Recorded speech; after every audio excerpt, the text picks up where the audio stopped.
As you've seen in the title and the thumbnail, this game goes kind of well. And is a little bit different to some of the ways we've been playing on stream recently, on some of the recent uploads, and things like that.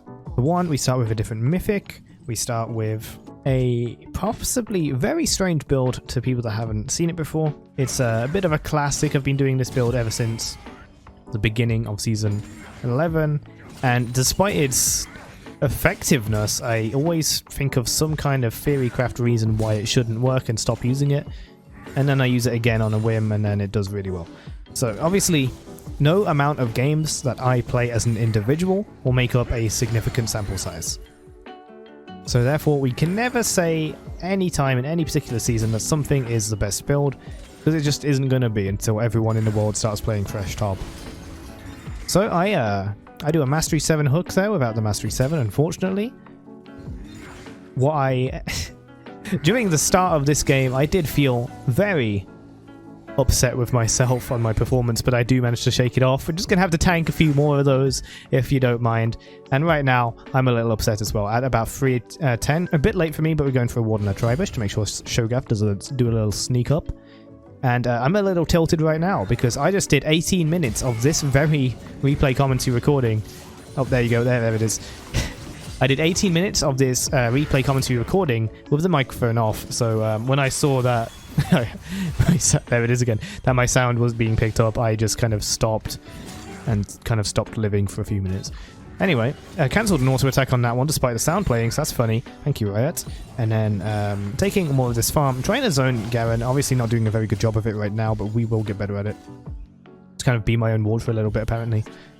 Keep slapping Garen on every opportunity. So this lane goes really well. Garen hasn't been quite the same since he lost his Stridebreaker. And Thresh is pretty decent at least surviving Garen. It's very hard for a Garen to all-in you at any point. He does have his Conqueror stacks, but he has no cooldowns. And we can always just back into the bush if we need to. So we have very, very safe engages here. And he, of course, overextended a slight amount past his minions. So we can get a hook, let our minions damage him. We damage him, we get Grasp to heal it back up. And of course, we can just grasp him whenever he steps too close, meaning that we can zone him from a lot of farm over the course of the laning phase. Again, my Tribush ward has expired, so I'm feeling a little exposed here. At some point, Shogath goes bottom. I don't know if that has already happened, because I don't really look at the minimap that much during a replay commentary. Not that that's any different from the real game. Now, he goes into all these minions, and he does kind of nuke them with his E. Had we more mana, we would be able to go for a Q, go for an E, make sure the minions focus him, do a lot of damage, and we do a lot of damage too. But we decide to back here with the cannon wave, so we have enough time. We're going to buy boots, and 2 longswords, and a dagger, accidentally buying 3. Boots will help us get to lane a little faster, but the main thing is we're going into Noon Quiver to go into our Galeforce straight away with the Galeforce. I emphasized a lot about health and defensive stats with me saying that I prefer Titanic Hydra over Stridebreaker actually, after a little bit of thought, and I think I still do, but for some reason Galeforce, it just does so well, even without that extra health. You don't need it, because that dash on Galeforce is just worth so much. It does so much extra damage to finish people off, which is actually what Thresh kind of struggles to do, is finish people off. Because you've done your hook, you've done your damage during the hook, you've done your burst. Now what? They still have health. You can auto to them to death with your slow attack speed, your slow auto attack wind up. It's a bit terrible. Speaking of which, we've been using Grasp this whole time, and I still think that Grasp is the best rune you can take on Thresh top. I think some nice alternatives might be Fleet Footwork for a kind of similar thing, but slightly more defensive. The move speed also helps against Juggernauts. But you could also try things I've heard like Aftershock. You could go with Electrocute, which I wouldn't really recommend for top lane, but it would technically do something. And I'm sure there are things you can think of. Press the Attack is a very aggressive option, which does a lot of damage in the early game, of course, but you have no sustain. But someone, apparently, was a master tier in my chat and decided to say that Lethal Tempo would be the best option and Grasp is stupid and ineffective. I find that if I don't have Grasp on, then I feel naked. I don't think the person was actually a master, but whether they are or not, it doesn't matter. I do a kind of premature ult here, however, not premature, I flay prematurely. And this is what didn't let me flay Garen into it, so he was able to flash over the box. But he kind of goes into the alcove, which I've had a lot of people do recently, and I don't know why. It's not a smart decision. In any case, we take our kill on Garen with 20 CS lead as well. We get a stolen dragon. I didn't even know the first dragon was stolen. Wow. Overall, the enemy center is 4-0. And we're going to actually stay for a bit longer. We're getting closer and closer to Galeforce, so it's going to be a very long laning phase of me just sitting here and making sure we absorb that farm, which in turn gives us lots of souls. Just going to let the lane kind of freeze and hold here for a little bit longer. And so Garen is just denied of more and more CS. Since actually all-in the Garen isn't advisable, and poking him down, as long as he backs away and heals, isn't always the best in the long run, so we just poke him when he gets too close. Back to Lethal Tempo. Lethal Tempo provides less stats early, which isn't very good. The attack speed isn't very good on Thresh anyway, early game, and we don't have any souls, really, during the early game to use that attack speed, which is the main reason you build attack speed on Thresh at all, or if you do. Lethal Tempo does get stronger in the late game, and I have actually been using it on AD carry Thresh. Now here, I mentioned the last time I recorded this that I warded that Garen when he went into the alcove, and that would punish me later because then I didn't have a ward up at all for this. Garen did telegraph it a little bit. I did the world's most useless flash juke, but it was a flash that was enough to get me out of there. Takes a ward, and with Garen being low, he decided to back, so I go ahead. We know he has no teleport. So there you go. I make the decision knowing that Garen's not here to just do a quick demolish before I recall and get my Galeforce and Ruby Crystal. Galeforce gonna give so much damage.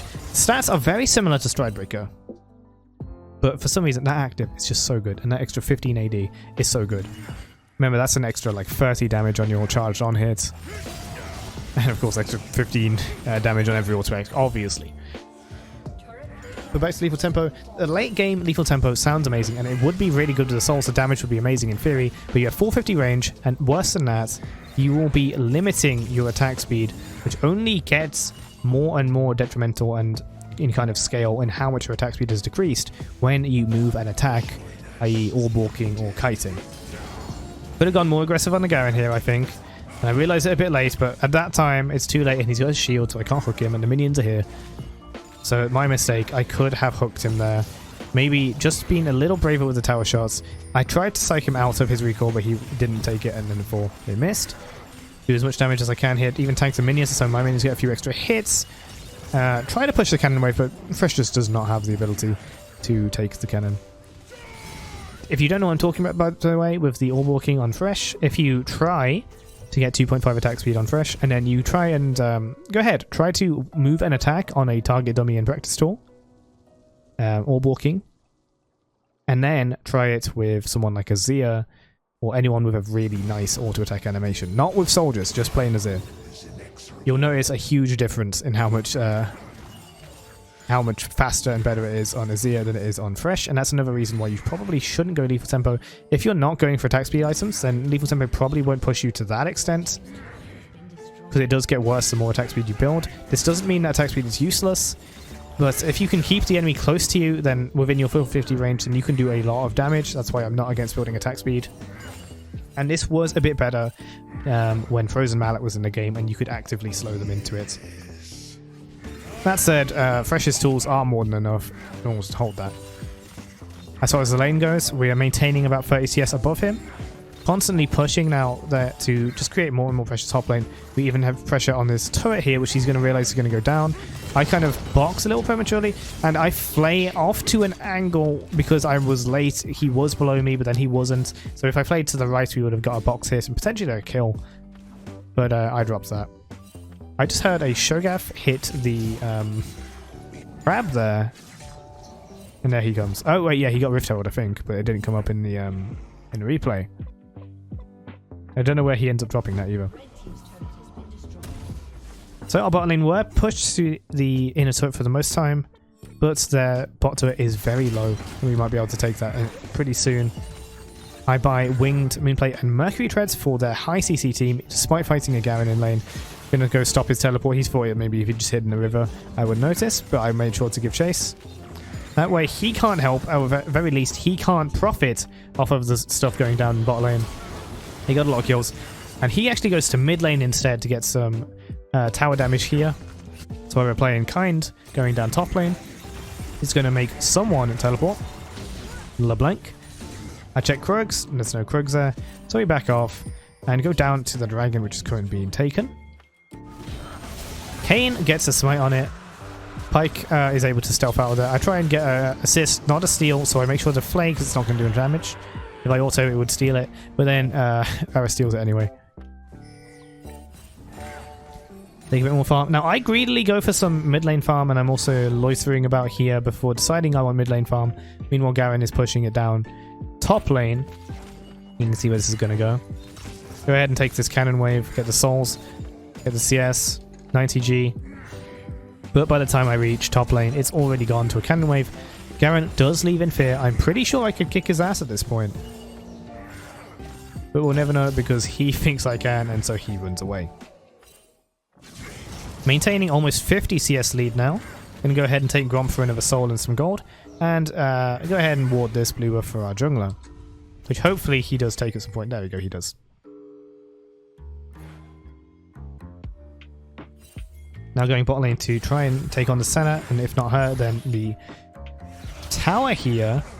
Tower is very low, and Senna has gone to reinforce this fight over here, which is currently killing Garen, so Garen's not doing very well, Garen's not feeling very good. As we go for the turret here, we can see Senna's pinging it, so she probably wants to come back. Pyke is on the way, and then they come in out of stealth, we box, and this time successfully push Senna into there. Because I was stunned by Pyke, I couldn't finish off, so I flash and Galeforce to kill her, not missing a beat and hooking the Pyke, going for that 2v1. Gonna do a lot of damage, gonna do some DPS. He hooks me around because I certainly didn't flash. And then side step that Pyke all before killing him with a flay. Very nice. It gives me so much joy to watch a Pyke miss his ult and die. Especially at my hand. Doesn't usually happen. No flash. No Galeforce. Just a little sidestep is all. Always get souls from Raptors. Coming down to mid lane. I don't think that with my move speed I can catch a LeBlanc, but Kayn believes so. Oh, this time it's actually switched to Rust. Nice. Oh wait, no, he's still Kayn in the profile picture. Oh well, that's fine. He ults to dodge the Pyke Q, which is kind of interesting. We get a stun on LeBlanc. I should have auto attacked her. I didn't realize the Ash Arrow had come in. Hook the big boy Shoga. I don't want to waste too much of my damage on him, but he is getting kind of low, so I attack Pyke instead. You can see we're doing tons of damage. He dashes out because he's Pyke. He does that. Hooks the minion for CS, I guess, whilst trying to stop the Garen. And just kind of maintaining some kind of siege potential here, which doesn't amount to much. Back away because you realize you've messed up. Keep the wave pushed, and then go for the souls over by Raptors. I've lanterned Ashe, but she really waits till the last moment. And then she chases for another cheeky poke. After the sweeper reveals this ward, they start spamming wards. And our I guess ward-hungry team does get caught and killed. To go back to our build, we are taking Galeforce and Deadman's Plate with a... Oh yeah, Garen just decides to walk up, so... Go ahead and hit it with that, but unfortunately... Hook too late because with that minion, that one little minion was in the way. That does send Garen away, so he has to heal. That's nice. Going back to the build, you can see we've got Pickaxe and Ruby Crystal going into the Titanic Hydra, which is a very powerful item on Thresh regardless of what your Mythic is. You've got Deadman's Plate providing a bit of extra help. Ashe ult will hit the Senna, giving her an easy pick with Ari's Charm as well. Flay the LeBlanc, we see her pop back. And then we continue our little siege down the mid lane. The Deadman's Plate provides more move speed that works with the Galeforce, helps you get into position for all sorts of things, and I have always seen this build be effective in my games. I have never really had this build fail me, even though I really do like having early health in Titanic over Stridebreaker. The Galeforce dash and the Galeforce damage just seems to do so much. And honestly... it's probably better than Stridebreaker. Even though in theory it looks like Stridebreaker should be the better item. By stats alone. So Deadman's Plate provides magic damage on your first hit, just like Thresh's E passive, which charges up to 570 right now, 200% of total AD on top of your base attack damage. So your total attack damage in the physical portion of the auto attack anyway. We get an extra 128 physical damage. This was buffed, it used to just be 100. And it's physical, so it can scale with Armor Pen as well. And of course giving move speed as well, which is just incredible on Thresh. As you get in position for a better hook, get in position for a better flay, get in position to just kill someone. It is brilliant. Now I get a bit greedy for this farm here, and I end up taking a hit here from LeBlanc that I didn't want to. I could have actually killed LeBlanc here, but for some reason I was just that convinced that the LeBlanc that attached under our turret was the real one, which is very silly. So passing up a kill, and Kayn will die.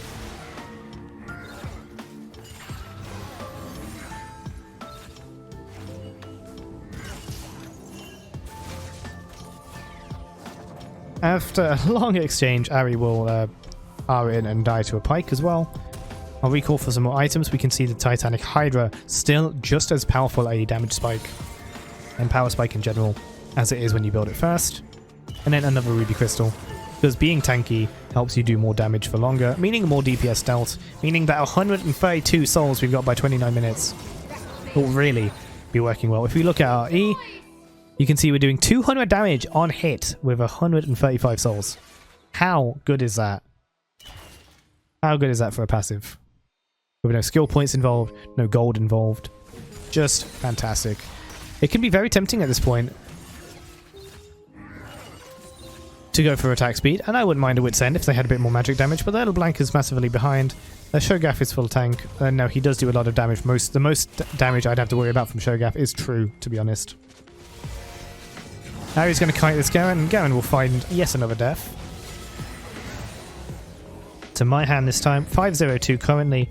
We now have a Kindle Gem, because I was thinking that I should go Anathema's Chains, but as we started to close the game more and more, I was thinking there's no point in Anathema's Chains, because it takes time to stack, and I don't want to bother. It doesn't take that long to stack, when you think about it. Oh, interesting thing. In the last recording, I slowed this down, so let's do that again. Okay. Oh, no, God.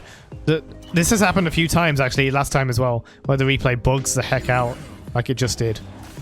Okay, so Dragon has spawned. You saw what just happened on the replay. Oh my god. It happened last time as well. We see Shogaff coming around the corner, so we know exactly what he's planning. Kayn does have Smite. I'm telling him, you can see the pings, that I want him to just focus on the dragon.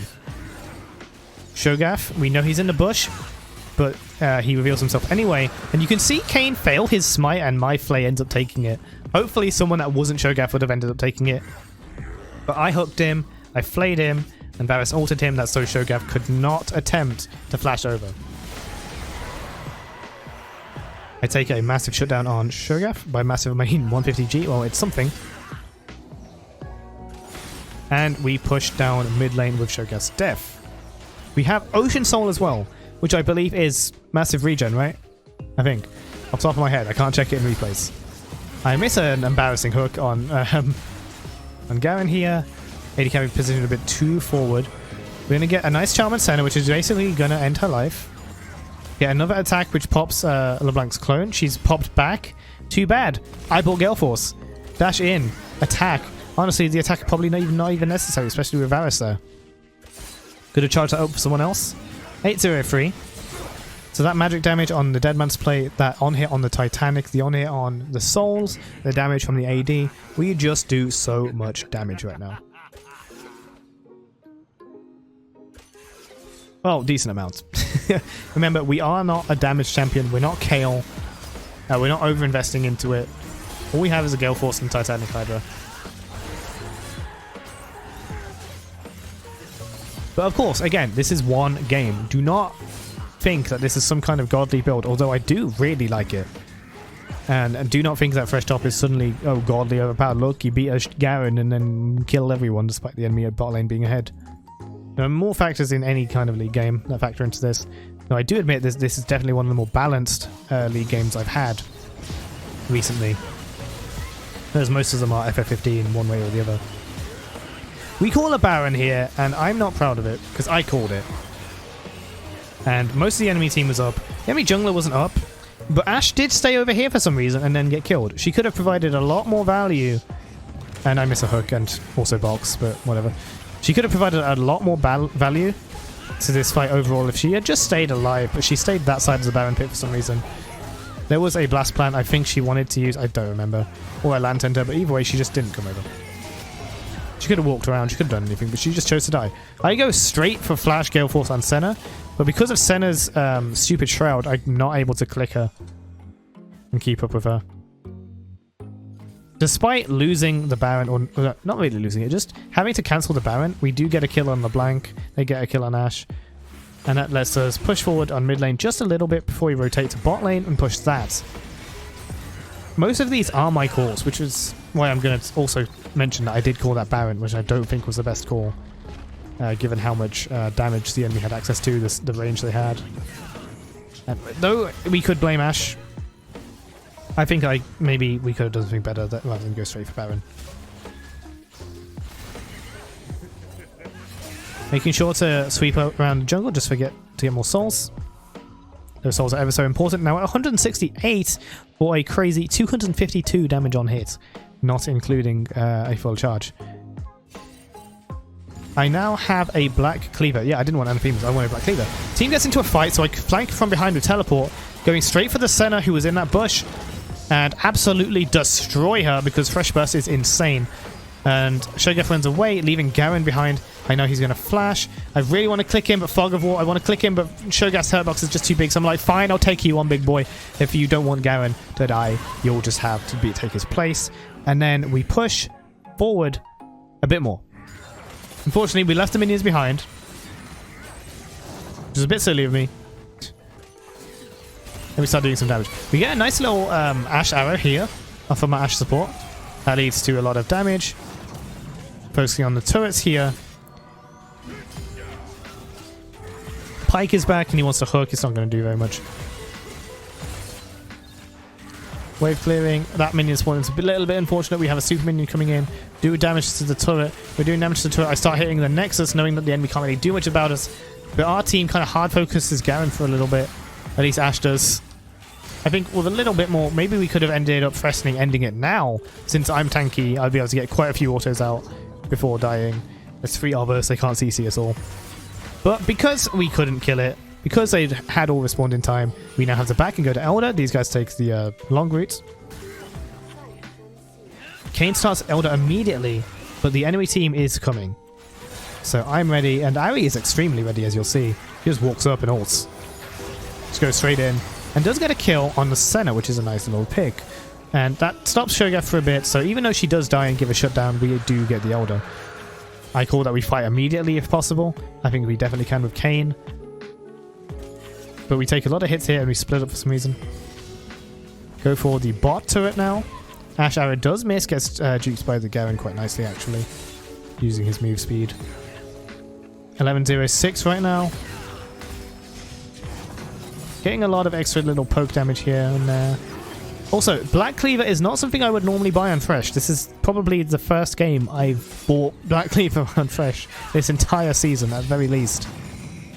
But our AD carry is behind. They did buy a Lord Dominic's, which is very good. But just in case they couldn't afford it, I'm weighted towards a Black Cleaver. That would help them. Ras has one as well, and it would help us do a lot of damage.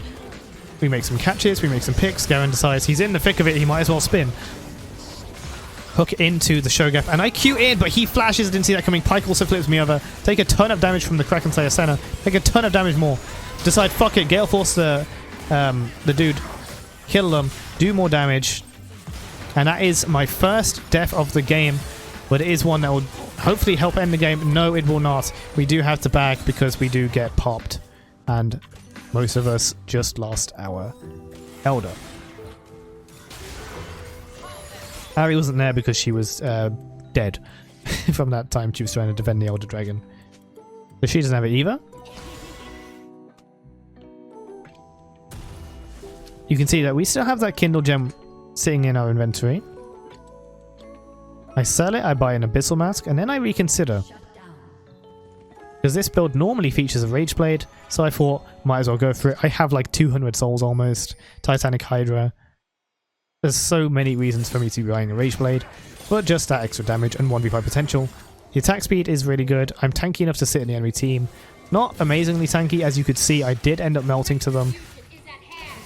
And Senna has picked up a Lord Dominix as well.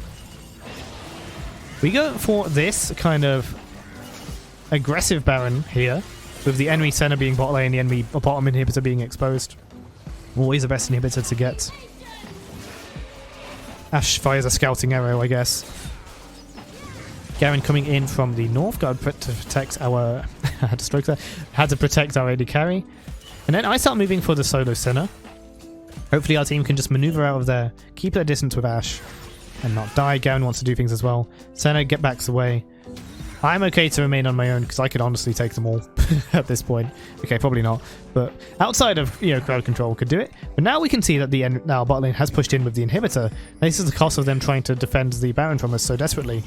So they all back to defend their mid inhib and defend their Nexus, and we call the Baron again. This time, only one person is standing between us and Baron Nashor, and he fucks up. What the fuck do you think he was going to do? He Beyblades in and dies. And we sit 13-1. Ari gets hit by this, gets a Zonius, and because I'm here, they're pretty scared, I guess. Last comes in with a nice charge. Does get Pike Spell Shield, so I go for a hook, but I get someone else who's just kind of standing there. Flay her dash, stopping it. Galeforce after them, but unfortunately Senna's Shroud will save them, as well as the stun I had just taken. Gonna reclaim our mid inhibitor, the Baron buff, with two super minion waves, or at least one very big cannon wave and a super minion wave on the Nexus. They can't do anything at this point if we just click it. Pike takes the initiative and goes straight for the Ashe. Goes into GA. Big Shogath shows up, but he gets melted all the same. The enemy dies, and it looks like minions were enough to take the victory right there. Apologies, I did do almost two commentaries back to back. My throat is a little dry. We'll need to go rest it right now. But I hope you guys enjoyed this game. It was certainly very interesting, and I did very well, if I do say so myself. But we did also get 4 dragons, with Kayn stealing 2 of them. Me, I guess, stealing 1 of them from our own Kayn. And a very interesting turn of events where the initially ahead enemy bot lane end up falling kind of behind as I just come down to 1v2 both of them. And honestly, I never saw them as much of a threat. I actually got the Senna soul bonus during this game without realizing it. At some point I pinged that I had 490 range because Senna's soul bonus gives you 40 range. You both have to have 100 souls for that to trigger if you don't know what it is. Anyway, interesting game, fun game, and it's definitely still my favorite build on Thresh. I should play it more often. It's amazing. Maybe try it out if you're brave enough. You do have to not mess up because you do not build health as you're building that Galeforce, so you are vulnerable. Still wouldn't recommend it against someone like Tom because they're just so oppressive. But again, I hope you've enjoyed this replay commentary. There will be more live games soon and hopefully some more memes along the way. And be sure to check out the Twitch in the link below. Thanks so much and see you in the next one. Take care. Bye bye.